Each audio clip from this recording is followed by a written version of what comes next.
Bismillahirrahmanirrahim. Assalamualaikum warahmatullahi wabarakatuh.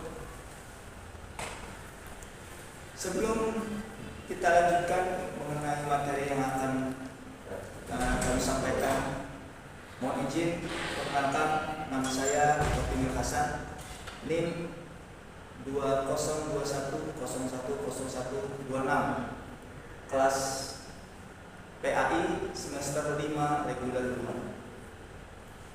Oke, mungkin itu sedikit perkenalan mengenai saya secara pribadi.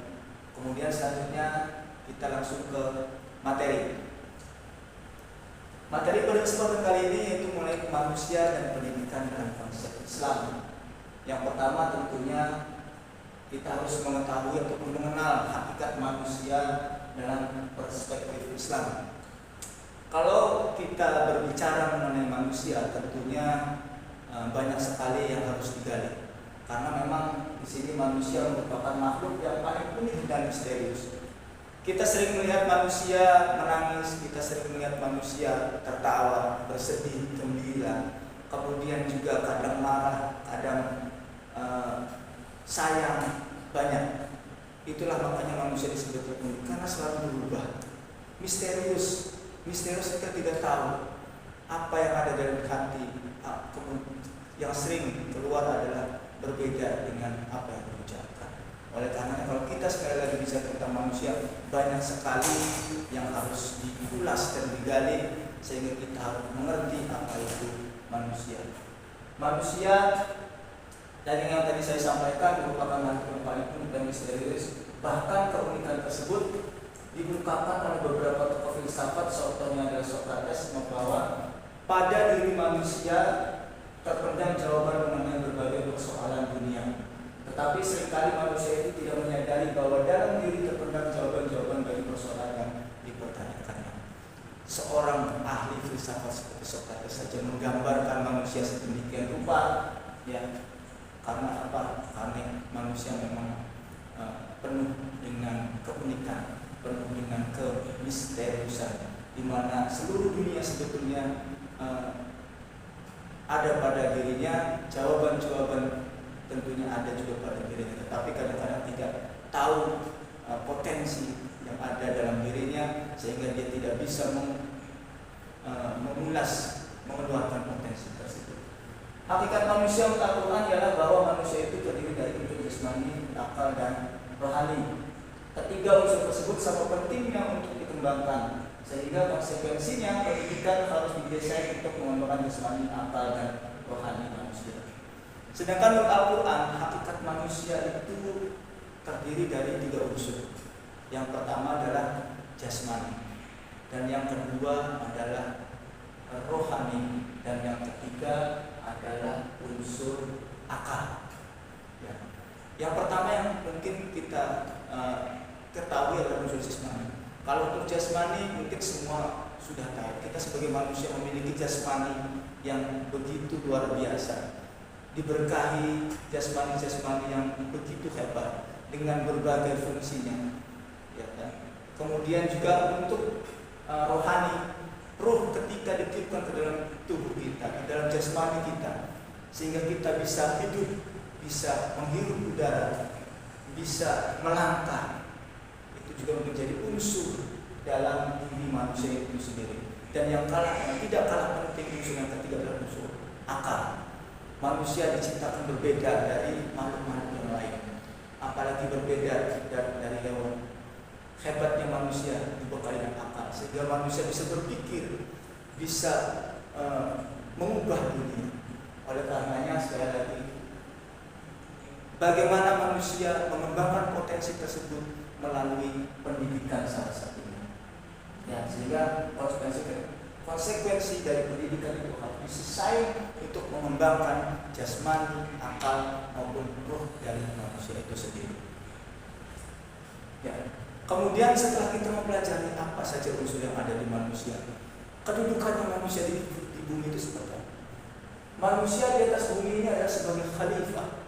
Khalifah bisa diartikan sebagai pemimpin. Khalifah diartikan sebagai hamba. Khalifah bisa diartikan sebagai raja. Kenapa demikian? Sebagai pemimpin tentunya kita diberikan tanggung jawab.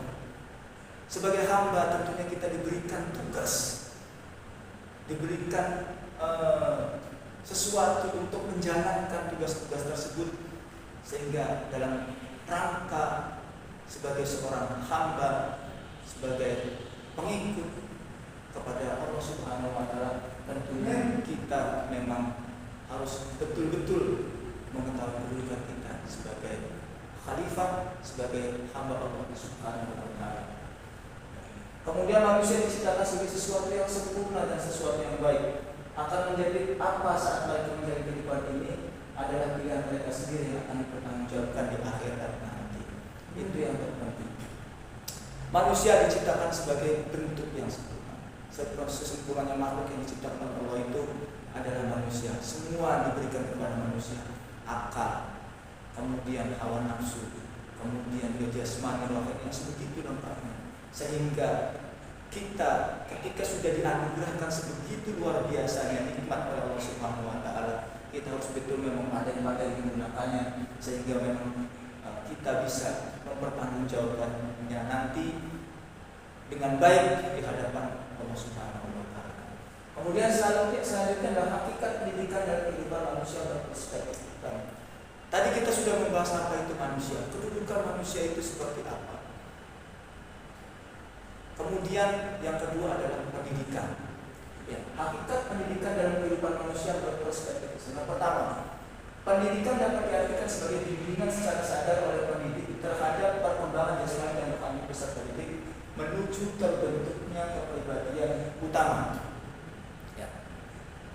Pengertian pendidikan itu sendiri sudah disebutkan bahwa diartikan sebagai bimbingan secara sadar oleh pendidik terhadap perkembangan jasmani dan rohani. Kita sudah mengetahui manusia diberikan jasmani yang luar biasa, kemudian ditiupkan ruh untuk menghidupkan jasmani tersebut, dan diberikan akal untuk menggunakan pikirannya. Ya. Kemudian peranan dari pendidikan itu sebagai pembimbing, ya, untuk memberikan bimbingan kepada manusia itu, sehingga apa tadi yang sudah dianugerahkan menjadi baik, dengan mengeluarkan potensinya, sehingga jasmani maupun rohani tersebut terbentuk menjadi suatu kepribadian yang baik. Kemudian proses pendidikan adalah lifelong education yang dilihat dari segi kehidupan masyarakat, dapat dikatakan sebagai proses yang tanpa akhir. Pendidikan itu sepanjang hayat. Pendidikan itu sepanjang masa. Artinya apa? Semenjak kita dilahirkan sampai kita mungkin nanti dikuburkan, menuntut ilmu, mengenyam pendidikan tidak ada putusnya, tidak ada habisnya, sehingga manusia itu bisa mengeluarkan potensinya, sehingga manusia itu dengan mengenyam pendidikan dari awal sampai akhir dan mengimplikasikan dalam kehidupan itu, sehingga memang manusia betul-betul bermanfaat bagi dirinya maupun bagi orang lain, maupun terhadap makhluk-makhluk yang ada di muka bumi. Kemudian kemampuan belajar manusia sangat berkaitan dengan kemampuan manusia untuk mengetahui dan mengenal terhadap objek pengamatan melalui panca inderanya. Ya. Pendidikan, ya, tadi sudah disebutkan juga, pendidikan merupakan kewajiban. Tetapi manusia juga tidak serta-merta menggapai pendidikan itu apabila memang tidak dibarengi dengan sesuatu tindakan. Dalam menggapai pendidikan, kita sebagai manusia paling baik menggunakan panca indera. Salah satunya mata ataupun tangan ataupun telinga. Semua panca indera kita gunakan untuk mencapai pendidikan.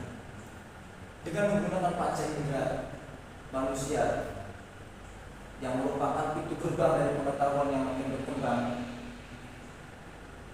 panca indera tersebut, kita sebagai manusia bisa lebih cepat, bisa lebih mudah dalam hal mengenyam pendidikan, lebih cepat dalam menggapai ilmu pengetahuan. Penggunaan panca indera yang baik tentunya memberikan manfaat yang luar biasa, sehingga pendidikan itu memang betul-betul kita bisa dapatkan, ilmu pengetahuan itu bisa kita raih dengan baik. Kemudian yang selanjutnya adalah Al-Quran memandang bahwa manusia adalah makhluk biologis, psikologis, dan sosial. Manusia sebagai bashar tunduk pada takdir Allah sama dengan makhluk lainnya. Manusia sebagai insan dan al-nas berkalian dengan hembusan pilihan dari Allah yang memiliki keterbatasan dalam memilih untuk tunduk atau menentang takdir Allah. Menurut Al-Quran kita memang sudah diberikan begitu banyak nikmat, ya. Tetapi memang sebagai manusia kita memang harus betul-betul tahu di mana kedudukan kita. Kita makhluk sebagai makhluk yang biologis, makhluk psikologis dan sosial, artinya selalu berinteraksi dengan manusia yang lain. Tetapi kita sebagai hamba manusia juga sebagai bashar harus tunduk pada takdir Allah.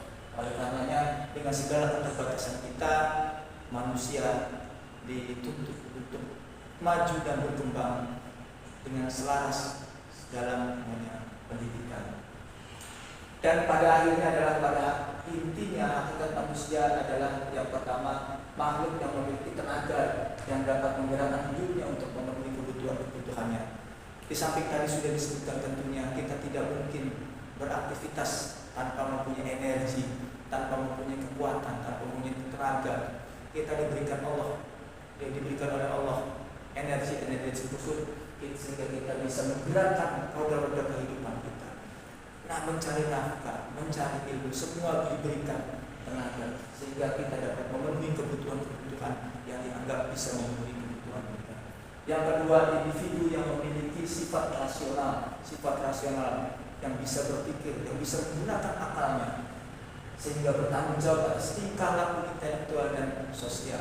Kita harus dituntut menggunakan akal dan intelektual kita pada saat sehingga kita berada di tengah masyarakat, berada di tengah-tengah komunitas tertentu misalnya, bahkan berpijak di bumi ini dalam mampu mengarahkan dirinya ke tujuan yang positif, mampu mengatur dan mengontrol dirinya serta mampu nanti menentukan nasibnya. Kemudian yang ketiga adalah makhluk yang dalam prosesnya menjadi berkembang dan terus berkembang tidak pernah selesai selama hidupnya. Manusia selalu ingin berkembang, selalu ingin lebih, selalu ingin yang lebih baik. Oleh karenanya hakikat manusia adalah makhluk yang dalam proses yang menjadi berkembang dan terus berkembang. Dari kecil, dewasa, sampai tua, sampai akhirnya meninggal, itu juga sudah menjadi suatu perkembangan dari manusia itu sendiri. Dari awal sampai akhir tentu mempunyai tahap-tahap yang luar biasa. Tidak monoton, tidak stuck. Itulah manusia. Kemudian yang keempat, hakikat manusia adalah individu yang dalam hidupnya selalu melibatkan dirinya dalam usaha untuk mewujudkan dirinya sendiri. Ya, setiap hari kita berinteraksi, setiap hari kita bersosialisasi. Tentunya dengan tubuh kita, dengan diri kita, tentunya kita menjadi satu kesatuan untuk dalam kehidupan di dunia. Kemudian hakikat selanjutnya adalah suatu keberadaan yang berpotensi yang mewujudkan keterdugaan dengan potensi yang terbatas. Kita kadang-kadang tidak mengetahui potensi apa yang kita miliki. Oleh karena dengan pendidikan kita mudah-mudahan kita bisa menggali potensi yang ada di dalam diri kita sehingga hal-hal yang tidak terduga dalam diri kita bisa keluar, bisa dimanfaatkan untuk diri kita maupun orang lain. Yang selanjutnya adalah hakikat manusia adalah makhluk Tuhan, yang berarti adalah makhluk yang mengandung kemungkinan baik dan jahat. Kita itu makhluk Tuhan. Kita bisa disebut baik, kita disebut jahat. Apabila kita dalam kehidupan sehari-hari kita ada hal-hal yang mungkin dianggap orang lain baik dan dianggap orang lain itu jahat. Semua orang dilahirkan dengan keadaan yang sangat baik. Cuma karena memang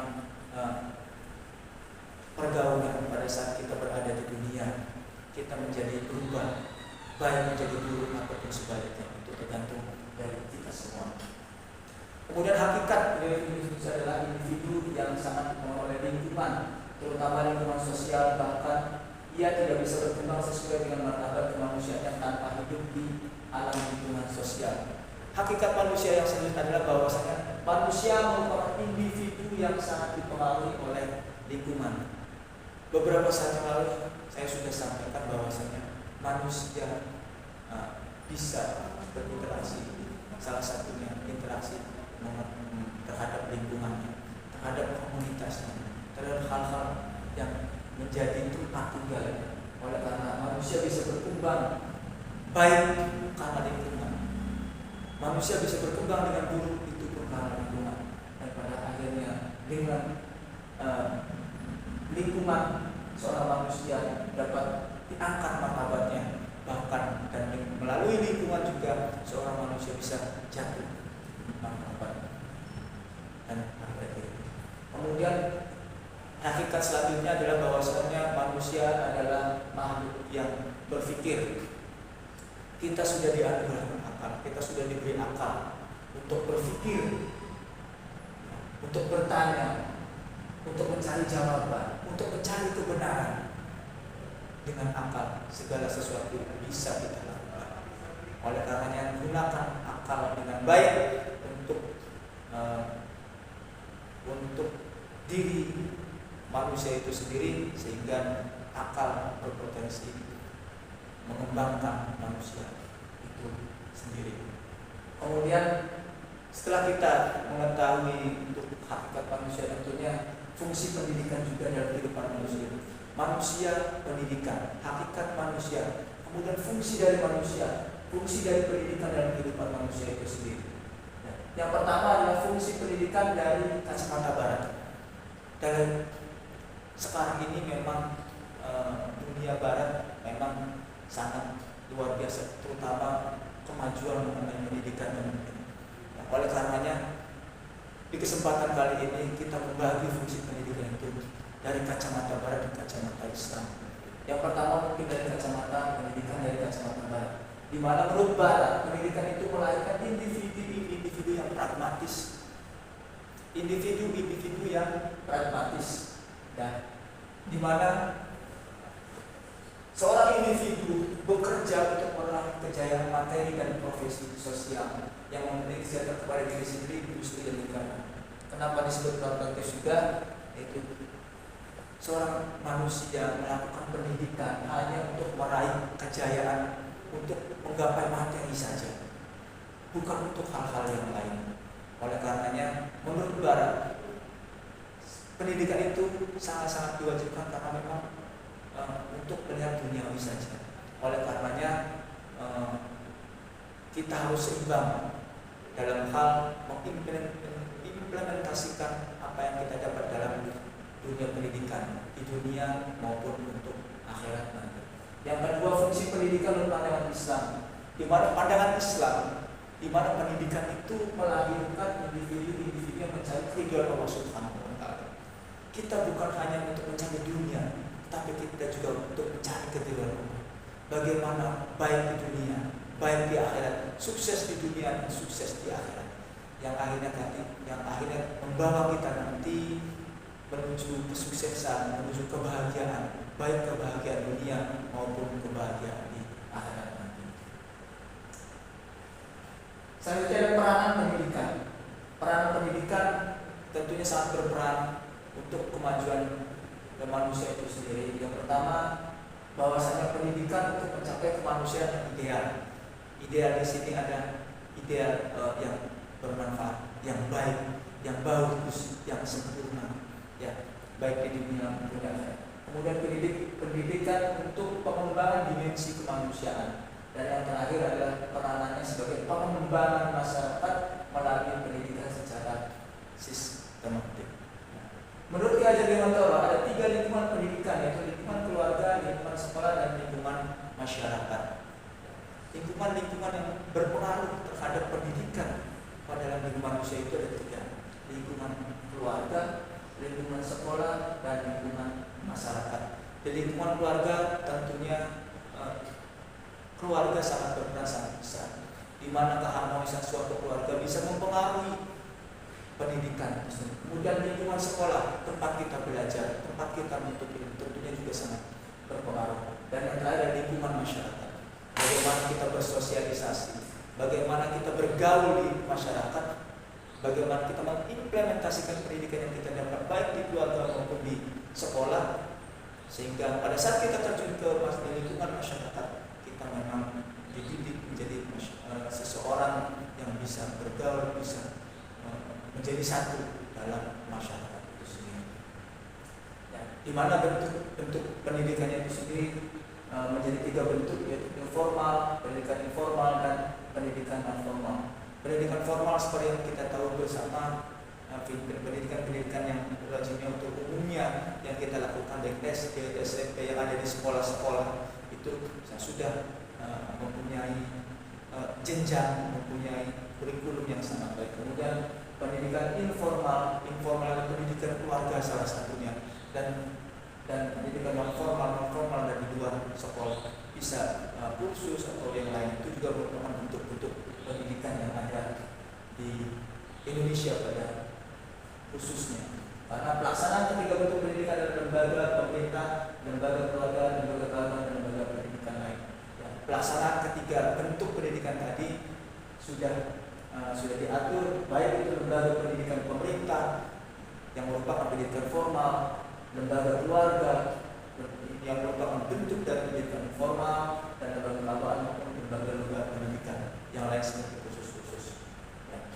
Ya, mungkin itu saja yang dapat saya sampaikan mengenai manusia dan pendidikan dalam perspektif Islam. Mohon maaf atas segala kekurangan. Saya akhiri. Assalamualaikum warahmatullahi wabarakatuh.